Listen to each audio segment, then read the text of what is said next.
We are recording. Hi. They can't hear us yet. No. Okay. But the audio is going to feed through. No, what are you playing and it's not recording. Let's try that one more time. Let's do that. One more time. They can't hear us. Okay.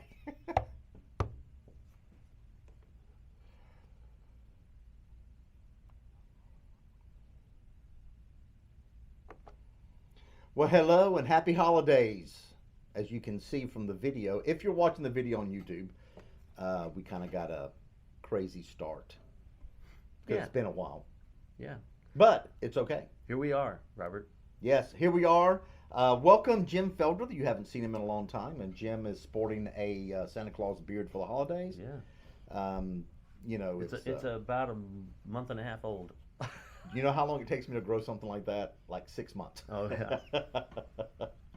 This is like number 3, I think, third time. The third time around in your whole life? Yeah. I think it well, looks good. no. I used to sport a beard back in the 80s when I had a mullet. Wow. They've come back. Wow. Yes, they may have come back. Yes, they have. But not that Not good. necessarily a good reason, but... So if you're Not at wondering who that female voice is, Yes, that female voice is our special guest. special guest. So let's say hello to Lisa Mast. Yeah, welcome. Just Morning. like a ship mast. That's Yes. what she told me. That's right. 'Cause I keep putting mass as in like Catholic mass. let's pray. M-A-S-T. Yeah. Yes. But it's M-A-S-T. So tell our listeners a little bit about you. So I'm the founder of Scissortail Digital, which is all about helping people enjoy their photos, tell their stories, and build their skills around photography. And that looks like professional photo organizing, digitizing, and design services. I am a photographer, but that has not been my sole professional description. I grew up here in Oklahoma, college in Kansas and Virginia, then I taught in Virginia, Albania, New Mexico, and came back to Oklahoma in 2019, primarily for personal and family reasons. But that also led me to making some professional shifts, and here's Scissortail Digital. And that's how we got started. So that's a great story for the listeners. But, you know, we were at Thirsty Thursdays for Metro, and she mentioned Albania. And I'm like, What? Like Albania, New York, or Albania, the country? The one north of Greece. Well, I'll just say I'm a little intimidated. She's very well spoken. She sounds very intelligent, and she's beautiful. And I mean, And she's a woman, so that she's intimidates a woman. Yes. I feel, you know. Anyway, great to have Well, you. I have to and say, I can't wait to hear more. Her conversation skills are amazing. So I actually rode my motorcycle along the coast through Albany on the way to Albania. Greece. Albania to teach a motorcycle safety class in Greece. And she's like, oh, what places do you went through? I'm like, I can't pronounce the names. And, you know, we would stop and would camp on the side of the road and get And some it's been a few wine. years, and you weren't following Google Maps at the time. No, or there was something, no so- Google Maps no. back then. And Yeah. there was no GPS. There was no nothing. You had paper maps that you would pick up at a gas station. Well, and I was particularly interested because the infrastructure in Albania, let's just say it's continuing to develop, Right. but at that point it would have been very much less than it is now. Oh, So a lot. that's I mean, why I was really interested in hearing yeah, your we were stories. basically in a war zone. Yeah, pretty much. We were in a war zone. Yeah. We were traveling. We had American plates on the license, on the plates on the motorcycles, and we had our military ID in our boots. Right. But we were traveling on tourist passports, blue passports, not the red official passports. Yeah. Just because. But, you know, people, they didn't shy away with us. They were very friendly. You will experience hospitality in Albania unlike anywhere else on the planet. Their concept of besa is to honor guests above all else. Oh, yeah. It is one of the most amazing places on the planet. I love it so much. And my story there is rather long and complicated, but the short version is it comes down to relationships, right? And I had the opportunity to move there. And the challenges I had there weren't because of the country or the culture. Like, you can have difficult working relationships anywhere on earth. Yeah. And that unfortunately happened to be part of my story there. But what came from that time were relationships with people that have continued. Some of my students there came like, tell me more about where you went to school. That's ended up with them coming to my alma mater and the continuing relationship.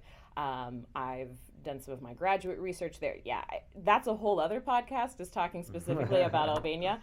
But yeah, Robert and I we met at PhotoCon briefly. Yes, we met at PhotoCon Yeah. through Chris Martin. We did. Yeah. We did, which was interesting. However, just so Jim's in the loop, because I got to loop him in. That's right. We're going to have another podcast with her next year when she's planning the photo workshop trip to Albania. Yes. Oh. So that's Global Lens Travel and Global Lens Learning. And I had the opportunity / challenge crisis or whatever a couple of years ago saying, what do I actually want to be doing here? And it came to me being able to really narrow down what I cared about, right? And one of those things that I care about a lot is story. And paired with that is also relationships, right? And kind of this personal manifesto of, I truly believe that when we have authentic experiences with people whose stories, backgrounds, traditions are different from ours, it completely changes the way that we see the world. And when that spreads, good things happen, right? Because you have a greater appreciation and understanding for somebody else's story, right? And it changes your lens. Yeah. So that to me is having a global lens. And it's partly through the way I'm literally capturing the world through my camera lens, but in turn, that sharing that and the engagement that I have with those subjects and with my experiences, it's completely changed me, right? And when I can help other people have not the same, but I can lead them to help facilitate a similar experience that's going to change the way they see things, that's where I want to spend my time. So I see photography as a tool. My degrees are all in music and education and conducting, so I've got that side of things. I think photography and music, food and travel, those are the best ways to be able to make those connections. Anytime somebody mentions music, Anytime I love anybody music. says music, the only thing that goes through Jim's head is, I should have brought my djembe. No, not at all. I just love music. Yeah. So what is it? Well, we don't have to talk about the workshop necessarily, but what is it what's your expertise that you're going to teach and share with others? In that context Yes. with Albania. So that I'm very, very fortunate to have the contacts that I do over there. And I think, well, I know there is a big difference between travel and tourism and intentionally traveling, right? Yeah. And you can go to a place and not really engage with it. You can just take the selfies and keep on driving and post it on Instagram and move along.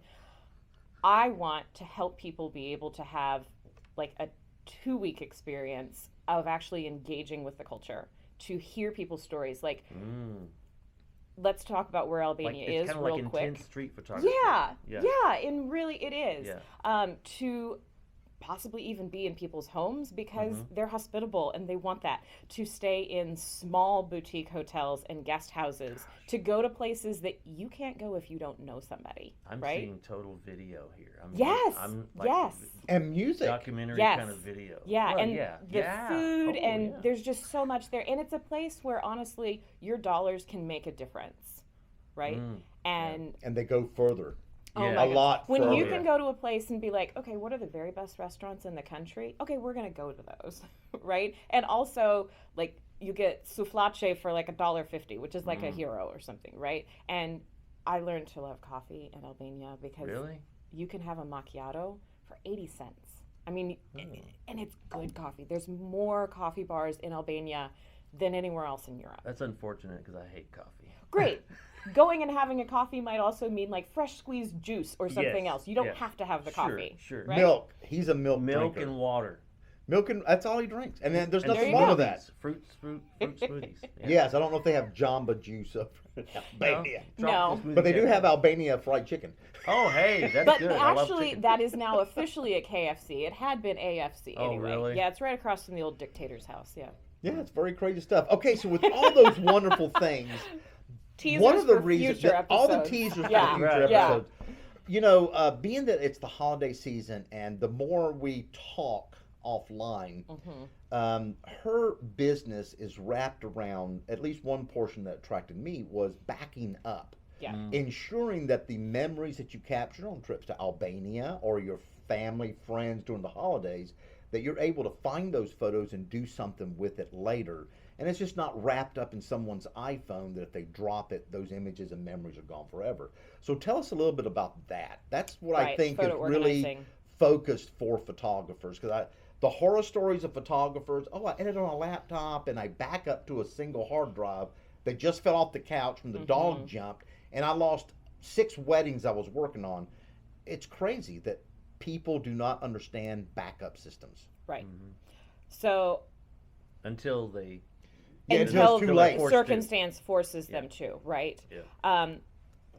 So most of the listeners to this podcast are professional photographers, and I would say no. no. Okay, Yeah, they're That's Okay, correct. they're- We have a wide range. perfect. Right. Mostly Then this is beginner for everybody. to mid. Yeah. Okay, Yes. so kind of the master of digital asset management is Peter Krogh, right? And then there's a lot of his work has to do with professional photographers. I don't think it's as accessible to the person whose primary camera is their iPhone, and there's nothing wrong with that. I want to be very, very clear. I do not place value on your gear. I think it's what you do with your gear, right? Yeah. And you can have the conversation around whether you're taking photos or making photos. Both are valid, but at the end of the day, if you don't have a system that ensures they're backed up and accessible, you could lose all of it, Right. right? So this absolutely is not something that you like go to college and major in or something like that. Right. So I got into this through a combination of like existing skill set, some natural tendencies. If you know anything about the personality inventory Enneagram, have you ever heard of that? No. All right, it's a personality inventory. Go look it up. It's very, very interesting. Don't And look I it don't up. even know how to spell it. Don't look it up. If anybody out there listening knows about Enneagram, I'm a 1 wing 2, which means that I'm like a bit of a perfectionist, an advocate. A So bit of detail perfectionist. matters, right? Okay. So that's some of like the natural tendencies of things. I am a photographer. I've had a camera in my hand from little bitty, and I haven't pursued that as fully as some of the other things from a professional capacity. But I have all these photos, and so what do you do with them? When I hear about people like backing up, and I'm using air quotes here if you're not watching the video, to Shutterfly, it's like nails on a chalkboard, right? Or people who post to social media and delete it off their phone because they think that, well, I'll get my time hop reminder or whatever, and it's backed up. It's not. And people don't understand those things. And so it's backed up, but in a much less quality form. Right, and it's you've lost all of your compressed. metadata. Yeah. You cannot easily retrieve it. So my goal with all of my clients is to make sure that you can access your photos, that you're confident that they're backed up and secure, and that you have a system to be able to retrieve them, and not just like download one at a time, but you can retrieve your entire organized library. So most of my clients are what I would call more consumer photographers. People who are working with their personal photos versus photos that they're taking for others. And when you're taking photos for others, you're most likely not taking them on a phone. And so your workflow is going to be different. It's going to be involving a memory card, right? So in preparation for today, I reached out to a number of professional photographers and asked some of the details of their workflow. And they're like, oh, we get to like geek out over this stuff, right? So there is that part of it, right?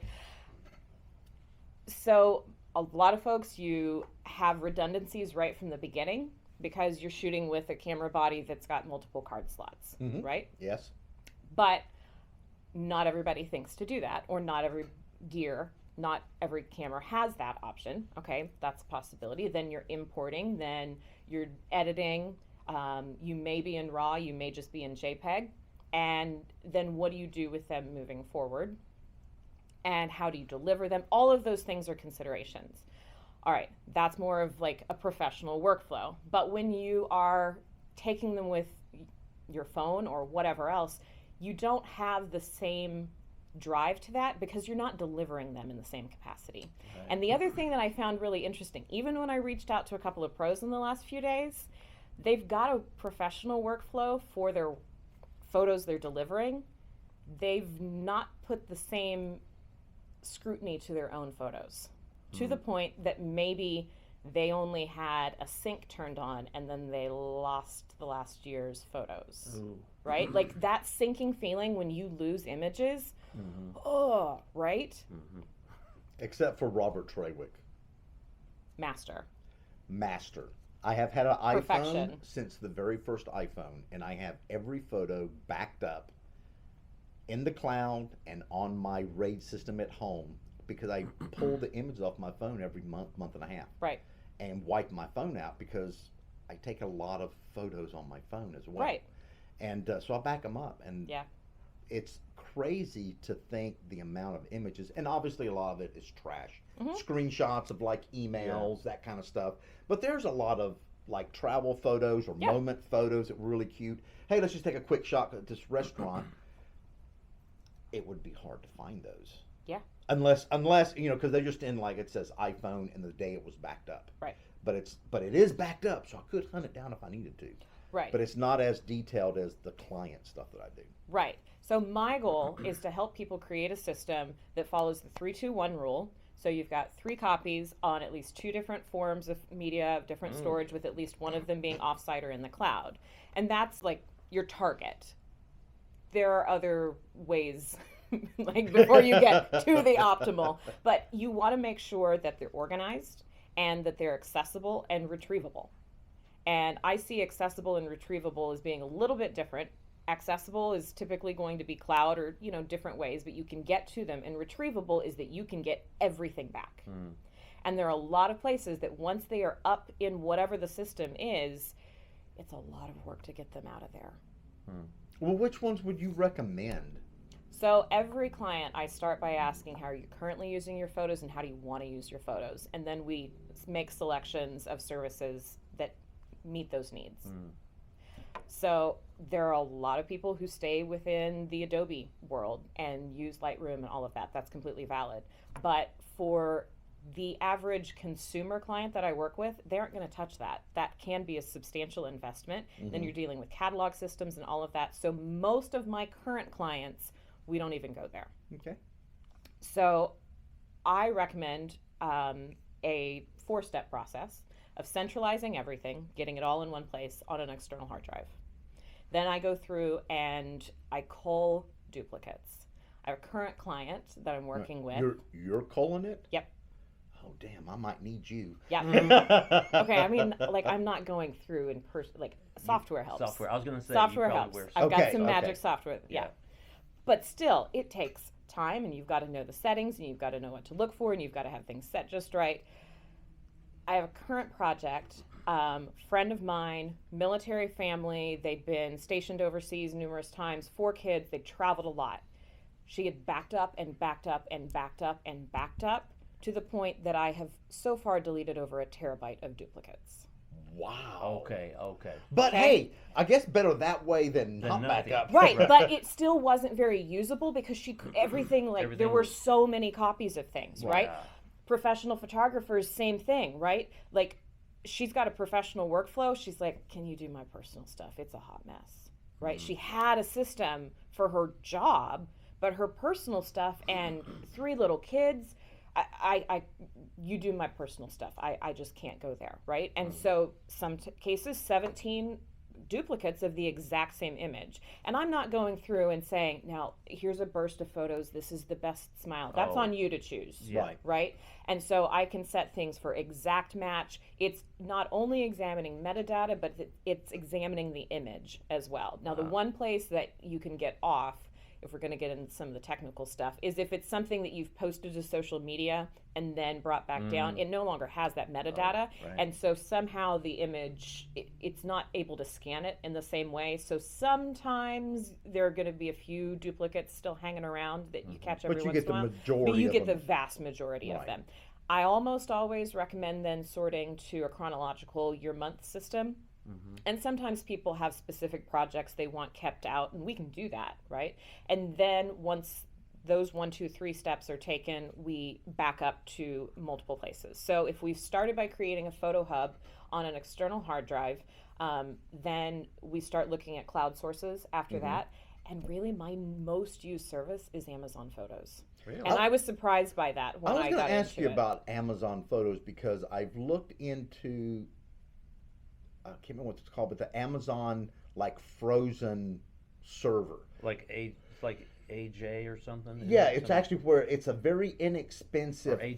upload Mhm. for backing up, and but then you have to pay to get it back down. But it's up there, and there's no additional cost.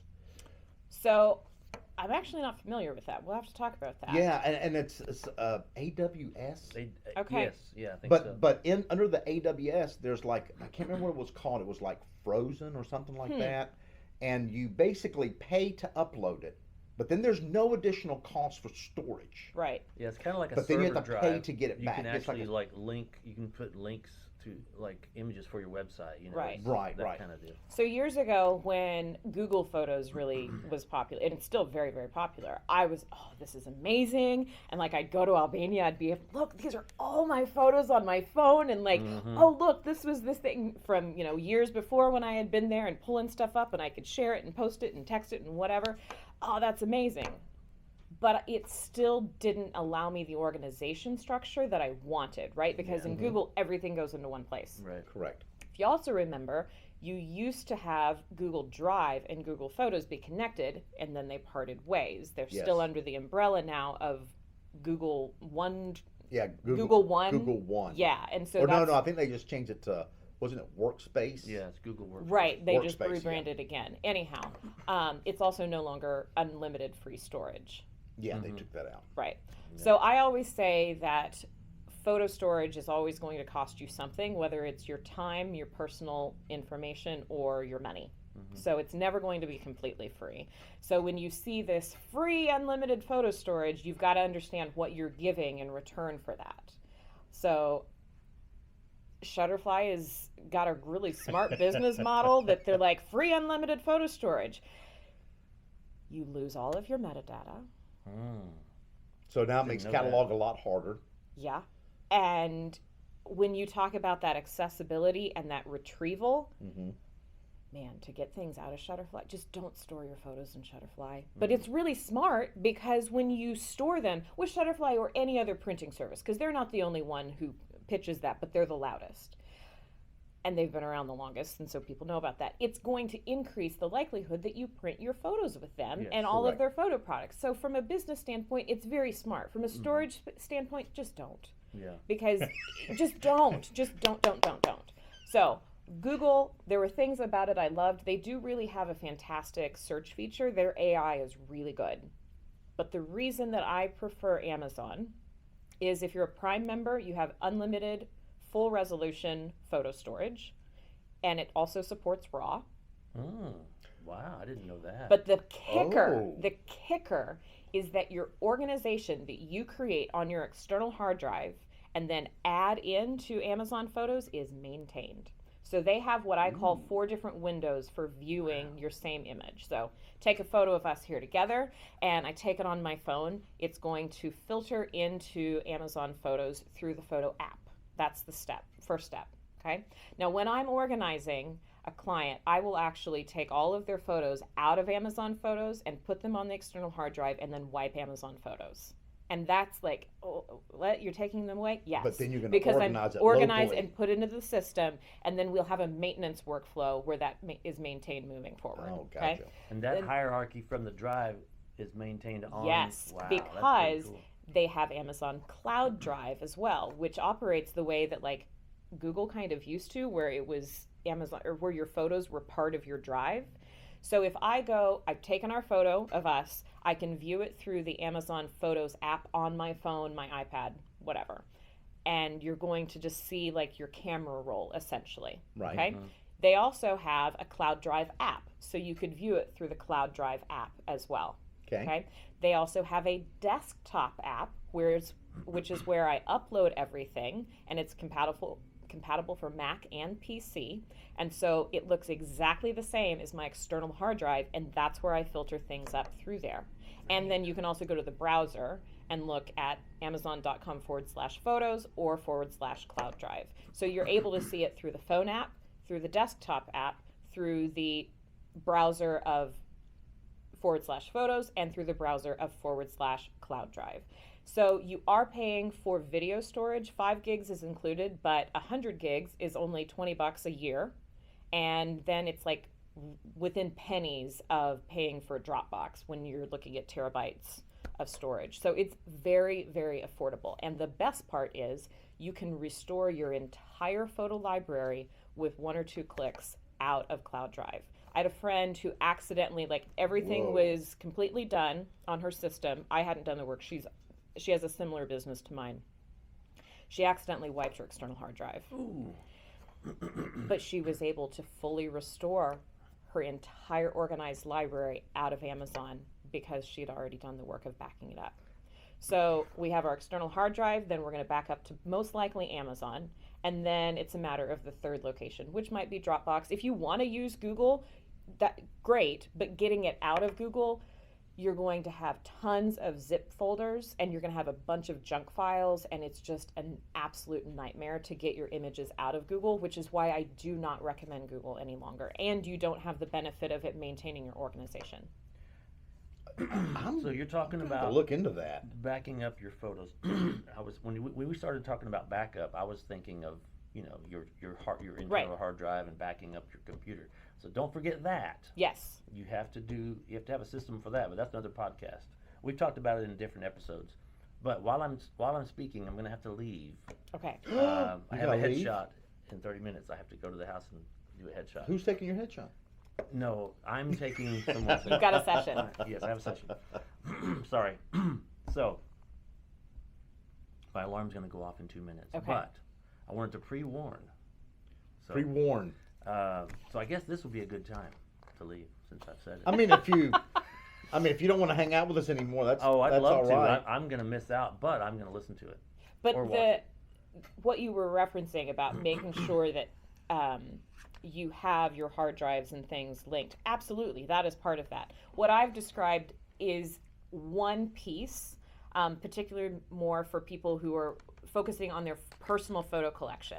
But the same system can be implemented if you are shooting for others. But then you also have to consider, what is that workflow? How are your redundancies in place to make sure that you don't lose your personal photos, but I don't know which is worse, losing your own, but also for something you're supposed to deliver to others, right? So I do want to throw a quote in here, and this is why I brought my Post-it along, because when I'm quoting somebody else, I want to make sure I get it right. Have you heard of the book Atomic Habits by James Clear? That Came I out have in not heard of. 2018. I highly recommend it. A good place to start are the 2 podcast episodes he just did with Dr. Brene Brown a couple of weeks ago. Go to her Dare to Lead podcast on Spotify, and if you aren't a reader as much, grab his audiobook. It's like 6 hours or something. But start with those 2 podcast episodes. You can't say, just grab his audiobook. It's 6 hours. Hey, Like, some books are like 18 or something. You got to leave that out. Our listeners don't have that long of an attention span. It's just 6 podcast episodes. You break it apart. It's a week of listening. Okay, Yeah. all right. I'll go with that. Okay, but here's his quote.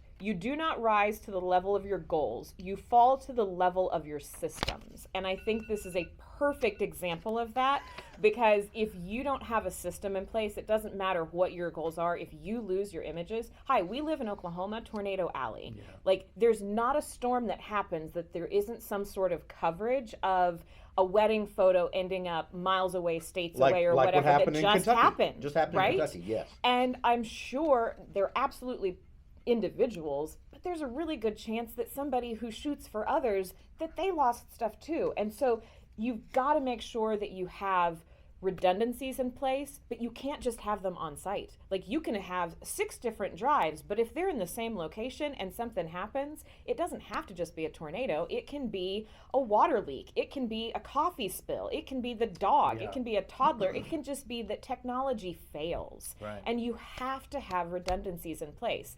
this isn't the sexy part of photography, but it's a really, really Yeah. important part. Yeah. It's the geeky part, but it's also like when you're in the weeds and you, like when I called people about this, they're like, oh, we get to like geek out over this because it does matter.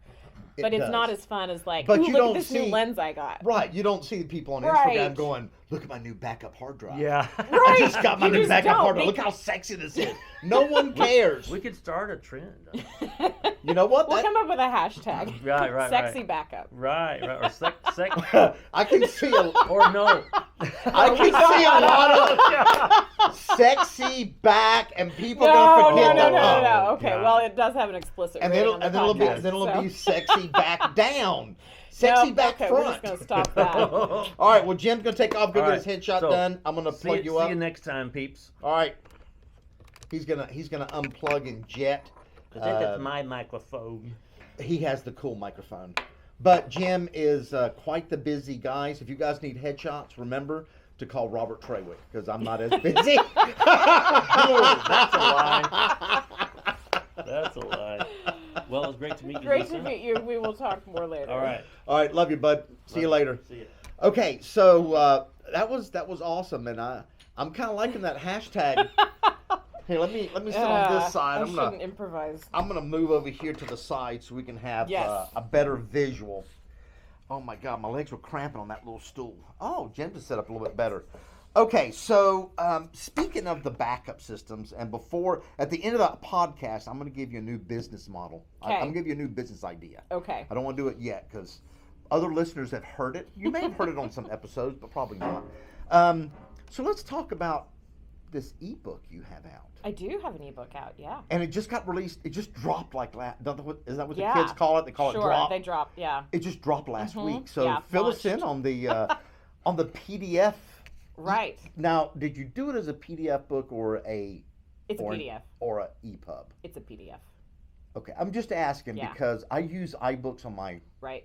system all the time, and if it's an EPUB, I can actually write annotations with it. Where you can't do that with PDF unless I bring it Right. into like PDF Writer or something Right. like that. Right. No, I kept it as a PDF. Okay, At this point. makes it easy for everybody. That's right, because the point is for things to be accessible. Is it Kindle related?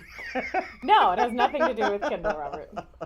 All right, so All tell right, us about so we have photo organizing, digitizing, and design under the umbrella of Scissortail Digital, right? Yes. So this falls under the design piece. So, but I'm also going to connect it to the photo organizing. So, Album Stomp. that.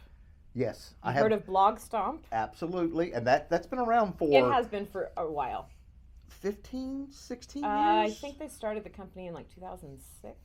If I'm Yeah, right. yeah, Yeah, about that. About that. It's Yeah. been a while. Yeah, it has been. So that has actually been changed over to Storytailor. Blog Stomp is now Storytailor.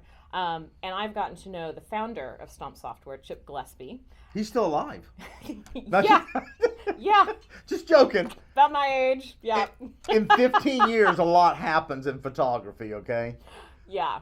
So Chip's in Houston, and it's a small company. And my ebook is all about using Album Stomp, Oh, great. which is Which is now renamed. No, No, Blog Stomp was Blog renamed. Stomp was renamed. Okay. Album Stomp is an album design platform, and Chip is a wedding photographer, and they were shooting like 100 weddings a year, and you've got to have some efficiency if you're Oh, going yeah, to you turn do. around that kind of volume, right? So that was what drove them to create some solutions. So Stomp Software is all about creating practical photo solutions. And whether you're shooting weddings or you're trying to design your family yearbook or graduate, whatever it is, I call it a photos first approach because it's completely different than any other album design platform out there. Oh, I haven't used it, So, so tell me about it. Yeah, so you can also go to my Instagram and I've got a short video that shows how to use it. But you can just grab the ebook and that has links to all the videos. And all we're of going that to put stuff. all those links it'll be in the the show show notes, so you'll be able to get them. We'll drop it on the YouTube video as well. So. Yeah, and I have a blog post that coincides with this podcast episode, and so you can find all of the links there as well. Oh, isn't she efficient?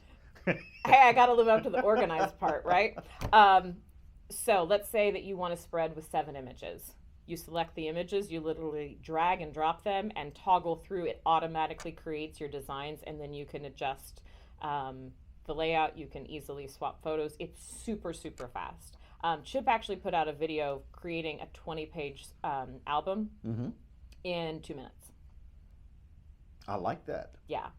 And whether you're a professional photographer or you're designing for yourself. Right, you're doing like a year in review of your family Yeah. trips. Something like that. Yeah, whatever it is. This can make it so much more efficient. Because if you're a photographer who's trying to turn around volume of work, your efficiency matters. If you're a mom who has kids, all of the things happening, efficiency matters. And wherever you fall in between, Album Stomp has completely changed the way that I design albums. So I wrote you design albums as well. Yeah. For people. Yeah.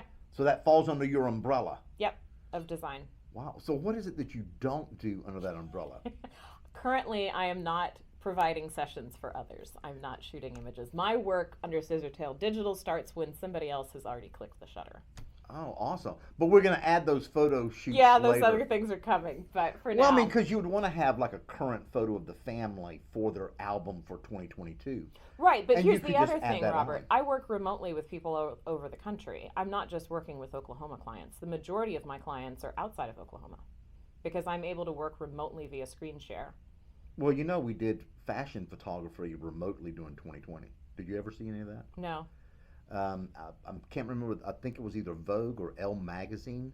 The cover was shot remotely via Zoom. Oh, I did see that. Yeah. Yeah. So you could totally do that. Like, okay, move me a bit to the left, move me to the right. Yeah. That might be a little difficult, but I'm sure you would travel. Oh, I'm sure. Yeah. Yeah, she's being very modest. She's quite the accomplished photographer. Thank you. Okay, so we've covered backup a little bit. Yeah. We've covered design albums.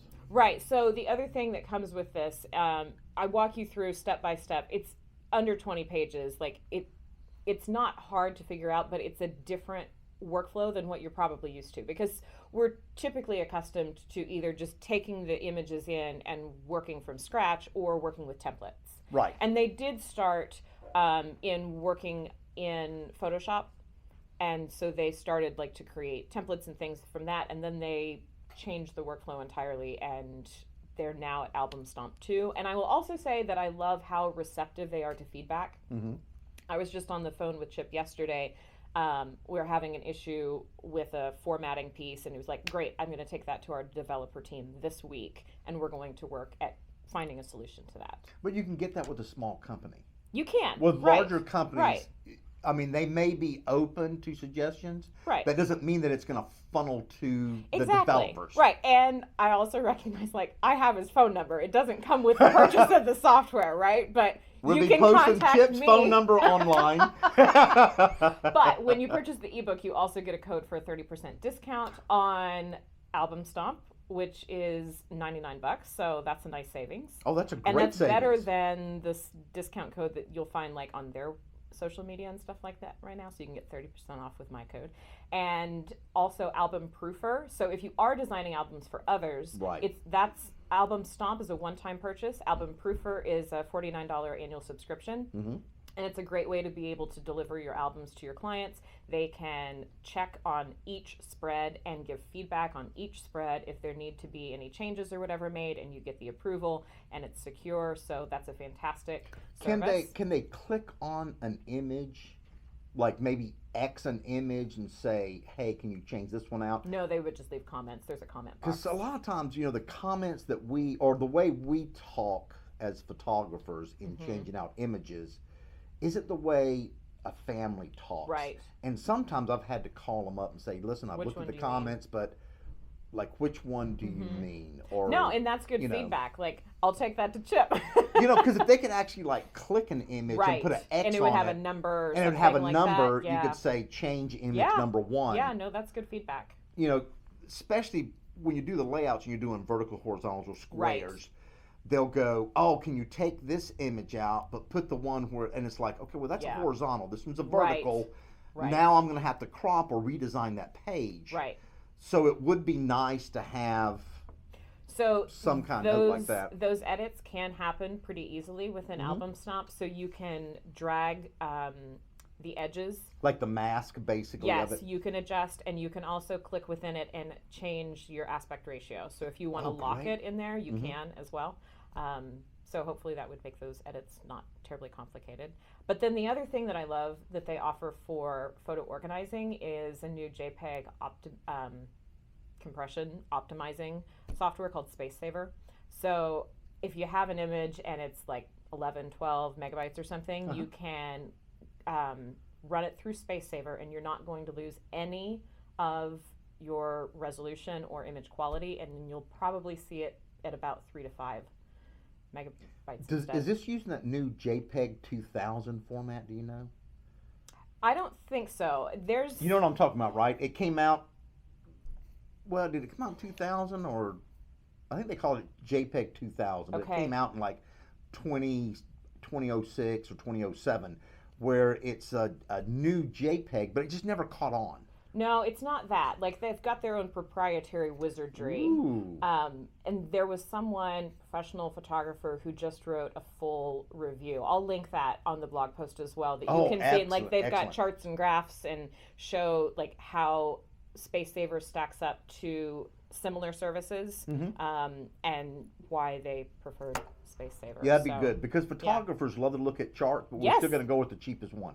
No, and this is $49, and it's a one-time purchase, right? So when you're talking about storage, and you're paying for cloud storage, you're paying for SSDs, you're paying for all of these things, like, storage gets expensive.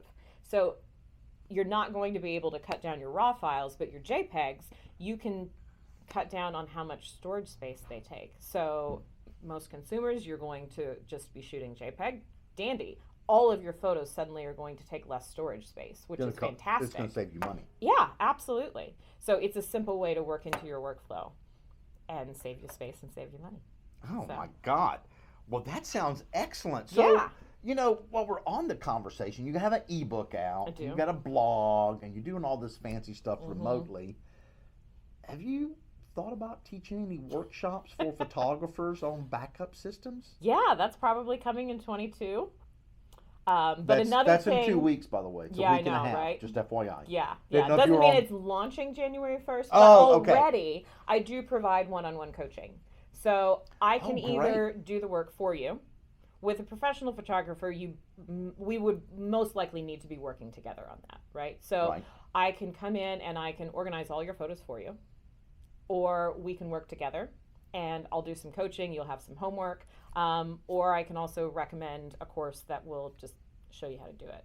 But again, for professional photographers, you can follow the centralized, delete duplicates, all of that, but putting a system in place for your workflow is a little separate than working with existing photos, right? So, but that's what the coaching is for. So that's already there, and we can walk through and find solutions that'll work for you. And they can get all that information off your website. All on the website, scissortaildigital.com. That's easy. And we're going to put all those links in the show notes. All in the show notes. It'll be easy. Yeah. It'll be great. Okay, so, we're in like 42 minutes of chit-chatting. Well, and we can cover that just in a morning of Voxer messages. Oh my God, yes. We chat offline a lot. All right, so I'm going to give you a business proposition. Okay. Proposition. That sounded bad after we did the We'll stay away from our hashtag. Backup. Sexy backup. All right, so, and I've actually brought this to other people in the industry. This is not a secret. Okay. And I don't want to do it because I don't have the resources, but this is right into your area. Okay. All right.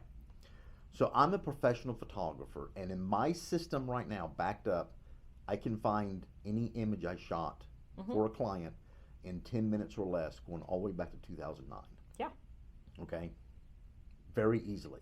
So without going too much detail on my workflow, at the house, I have a network server that has a backup. I have a Drobo RAID system that's a backup, and both of those are uploaded to the cloud, which is another backup system. Here's the problem I see as a professional photographer. I love my children. They don't really care about my photography. The people that I have photographed over time doesn't mean anything to them. Right. So the day that I die and don't pay for that online service, those images disappear in a click of a blink. Yeah.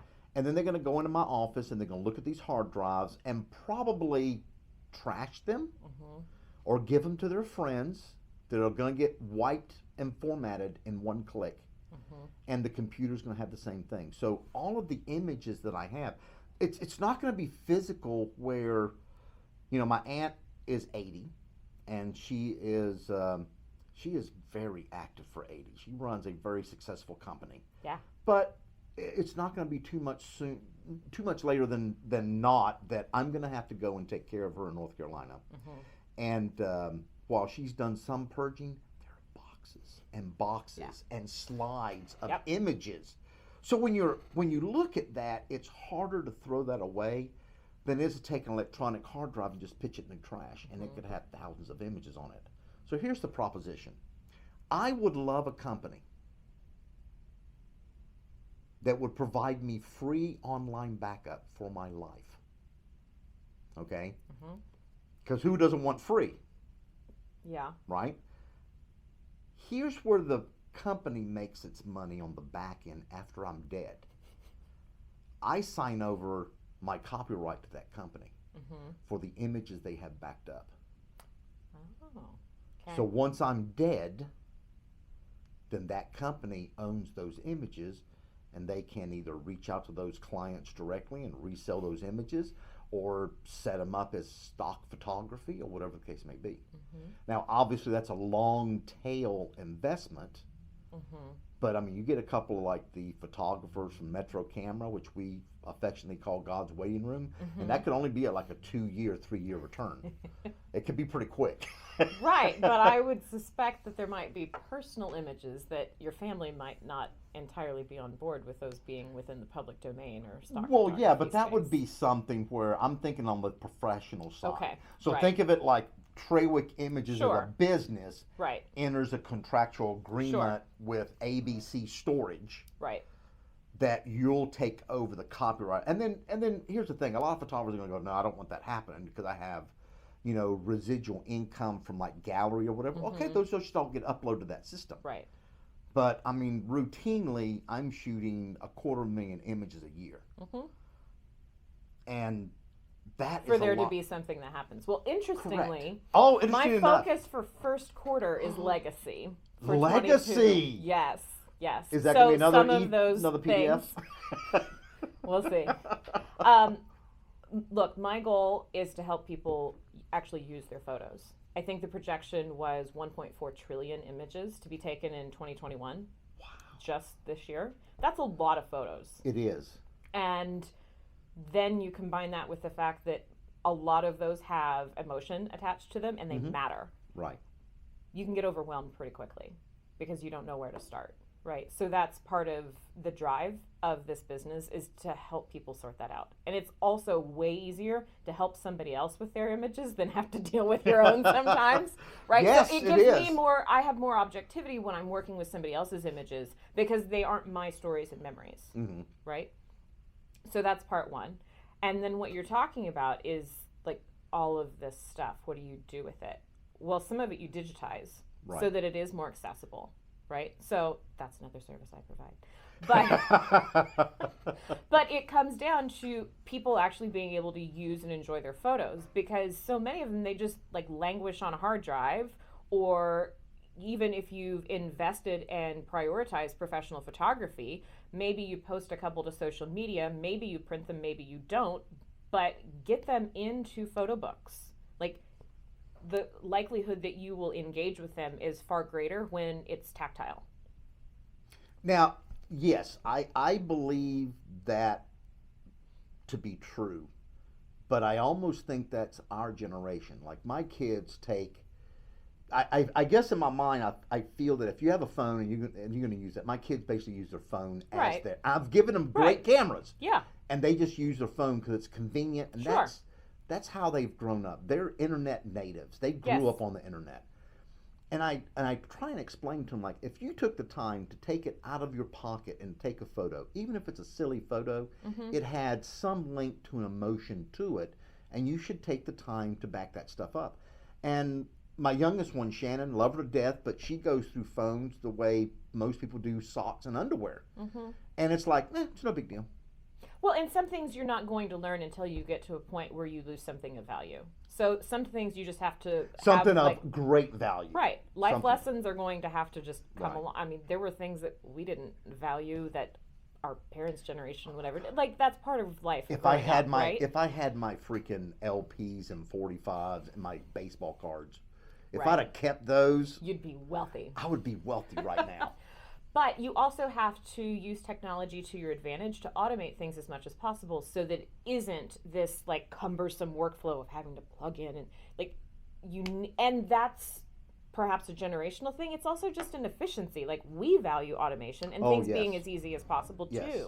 So even just like where do you start? Because there are so many options. That's why I do what I do.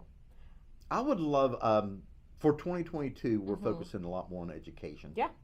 And there have been some talks, and we're going to have to bring you in on those talks. Basically, we are putting together a business workshop for photographers. Yeah. And here's the thing: there's a lot of education opportunities to learn to shoot. Yeah. And the fallacy happens when people are not shooting professionally; they're shooting part-time. I don't care if they're doing part-time, weekend When warrior. you're shooting for others, that you're delivering Correct. to others when you're in delivering some capacity. all the time, and you make that transition from part-time to full-time, you think you're going to shoot more when in fact you actually shoot less. So you're only doing 20% shooting, but you're doing 80% marketing to get your Yeah. next client, backing up storage. So there isn't a lot of great opportunities to learn as a beginner how to go in this with your eyes wide open of what the expectation is. Yeah. And I feel like we talked earlier about the sexiness of certain things of professional photography. No one finds backup sexy. No, it's So the they don't geeky dive part. into it. Right. But it's so important because you just mentioned it. It's the overwhelming thing. You go Yeah. into business, you start shooting, you slam stuff on a hard drive, and then 3 years later, you're looking at all of this mismatch, unorganized images that you don't want to throw away because it's client work, but now you really want to organize it, and you Right. are stressed. Yeah. So they just need to call you. They do. Well, and even for me, like, I was just on a Zoom call with people last night talking about that there's the client work I do, Mhm. and then there's the building of my business and all of the other things, right? So I'm marking off the end of the year and the first week because it's also my birthday at the beginning of the year. So we're taking Whoa, when's your birthday? January 7th. Oh, It's a that's right. big one. We talked about that because you had the same birthday as my daughter Shannon. That's right.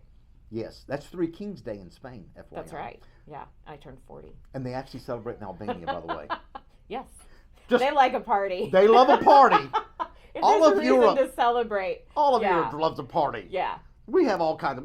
We've adopted Christmas. Let's drink during that. I spent an hour on TV talking about the traditions of Halloween when I shortly after I moved to Albania. They're like, "You're American. You celebrate Halloween." I was like, "Oh, okay." So yeah, I was on a local talk show. Tell us about Halloween. But no. How much do we get to drink? Yeah, no. Albania doesn't have religious conflict. They are Albanian above everything else. And you've got a party, you've got a celebration. Sure, I'm in. I'm in there. So for our photo workshop tour we do over there, we need to get Budweiser to sponsor it. Or actually Heineken. Well- Heineken probably better. We'll get the local Korcha brewery. Okay. There we go. We're going to get a tour of that, right? Yeah. Good. I want to see who's going to fall in the vat. And then we'll have raki. You know raki? It's like their moonshine. No.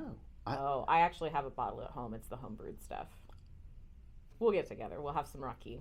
We'll do a raki tasting. Yeah, that's like on the itinerary I've written is like doing a raki tasting. Oh my God. Yeah, it's like their brandy. Yeah. Wait a minute. Okay. Is it moonshine or No, is it brandy? Because Well, it depends on how it's if it's described. brandy, they've had to like work a little bit harder at that than an Well, American it depends moonshine. on if it's the homebrew stuff that comes in a water bottle. Like you don't just pick up a plastic water bottle in Albania. Like you gotta. No, you sniff a got little you got bit to first. give it a little sniff Yeah, first. yeah. You got to see if the plastic is being eroded from the Right, inside. Right. Yeah. I was sick when I was there once, and an Albanian said, "Come on over," and brewed up a large serving of raki boiled with sugar, and had me have my feet in really hot water, and I had to like this much of raki. I was there for a little bit, but I slept really well that night. Oh, I bet you slept great. Yep. Hashtag sexy backup. Yeah. Woo. Anyhow. Yeah. All right. Well, I think that covered everything pretty good. We got almost an hour podcast in, which is awesome. Yeah. And I'm so happy that we are friends. Absolutely. I think it's great. So if you want to see some more of her, you can stop by and see her at any of the Metro PPA Thirsty Thursdays. That's why I met her as she is like, after PhotoCon and PhotoCon. So that's going to be pretty good. So just because we love to break news, there will be no PhotoCon this March in Oklahoma City. It will be in October of 2022.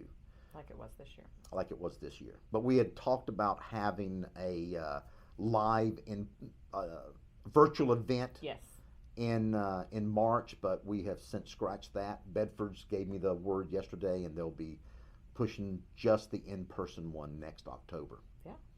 And then there's some great news behind that I can't share publicly.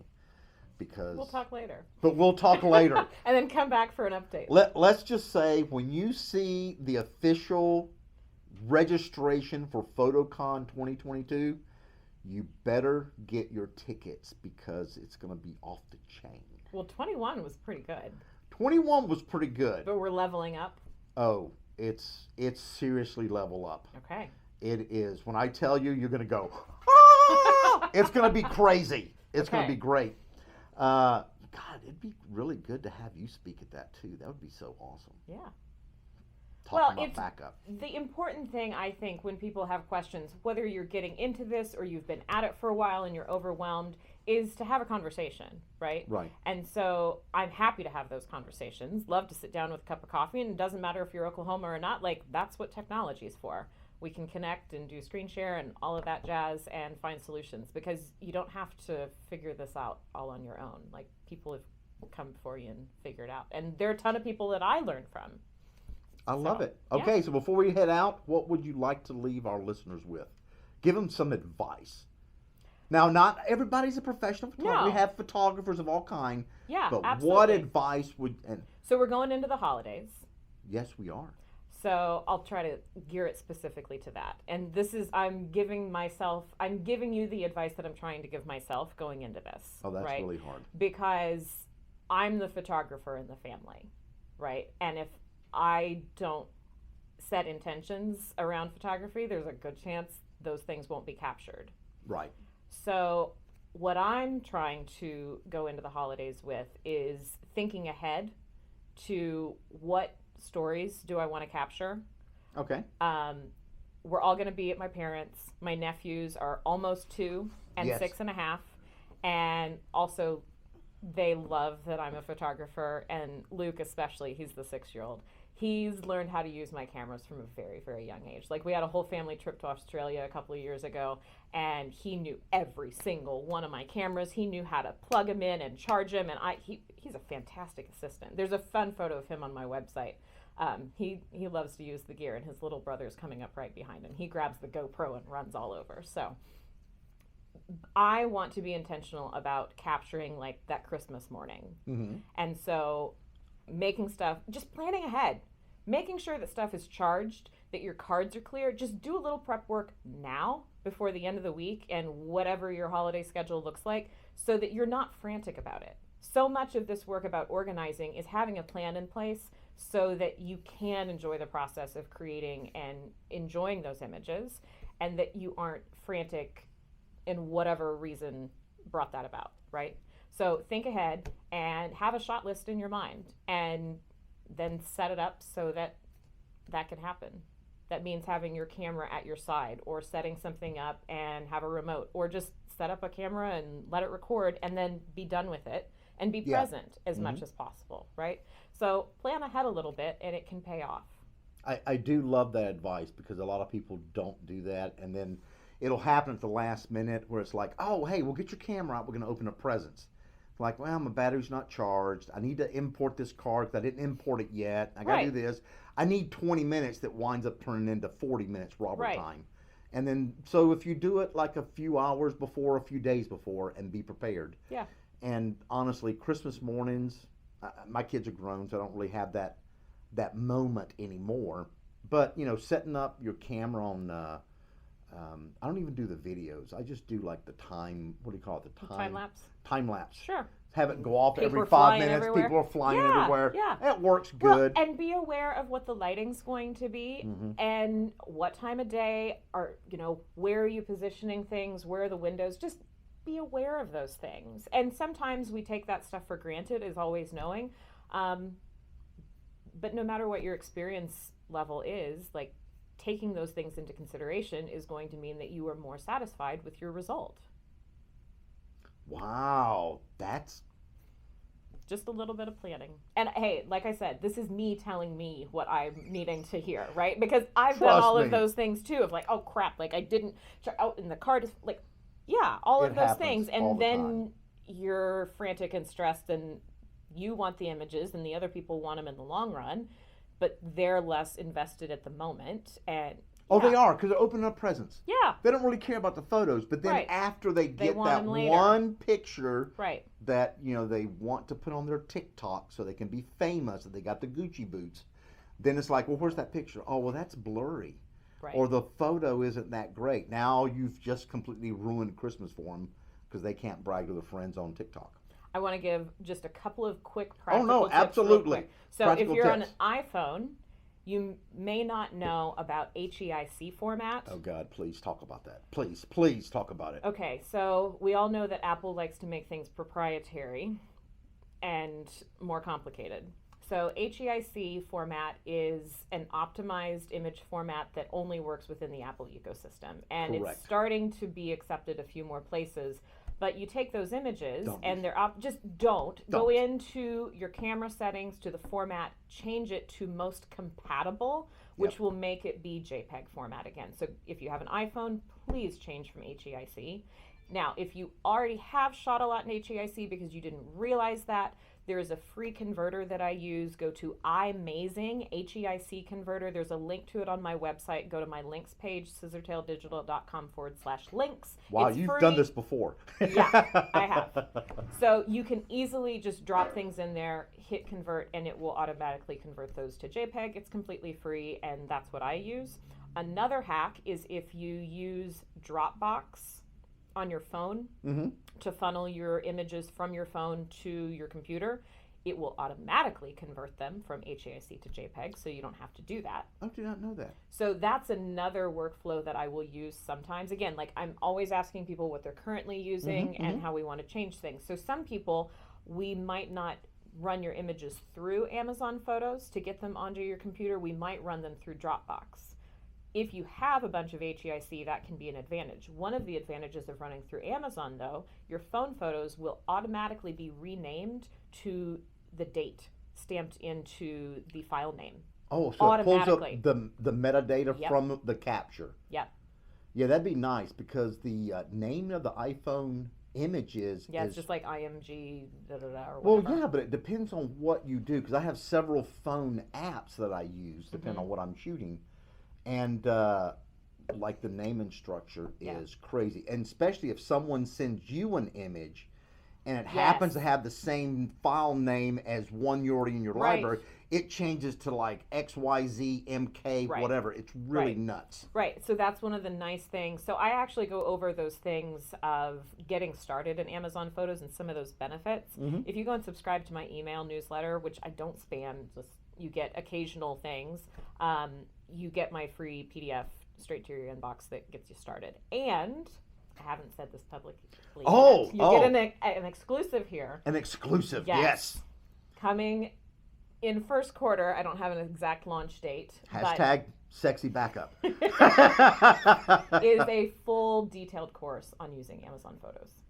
Not just getting started, but like the full... Now, is that going to be on your website? Is that going to be on like Skillshare or something like that, some other format? It'll be self-hosted. It'll be on my website. It'll be affordable, but it'll be videos and PDF combination. Like you'll have lifetime access, and as things change, I'll update it. So it'll be a one-time purchase, and it will walk you through all of the features of using it in part of a professional workflow or for your personal workflow, whether you are just using your phone or you're using assorted gear. They also have like a family vault feature, so you can have multiple people filtering to the same account. Even if they don't have the Amazon Prime? It'll cover all of those specifics. Okay. It will cover everything. So go look for that soon. Yeah. Coming to her website soon. Soon. That'd be good. Well, thank you so much for being with us. Yeah. Great information. Really loved it. And yeah, I'm looking forward to more interaction on Voxer and at the next Thirsty Thursday. Cheers. Cheers. All right, guys. We'll put everything in the show notes. Be sure to go to her website, Scissortail. You can't spell that. Scissortaildigital.com. You can also find me at Instagram and Facebook at scissortaildigital. Oh, I love that. She just has to she needs to have your own podcast. You got the voice for it. I got the gear. I'll be on somebody else's for now, so I don't have one more piece to edit. Oh, yes, that's very nice. All right, well, we're going to be out of here. It's great seeing you. Go get the information on the YouTube video below or on the podcast show notes. So you guys have fun, and we will talk to you soon.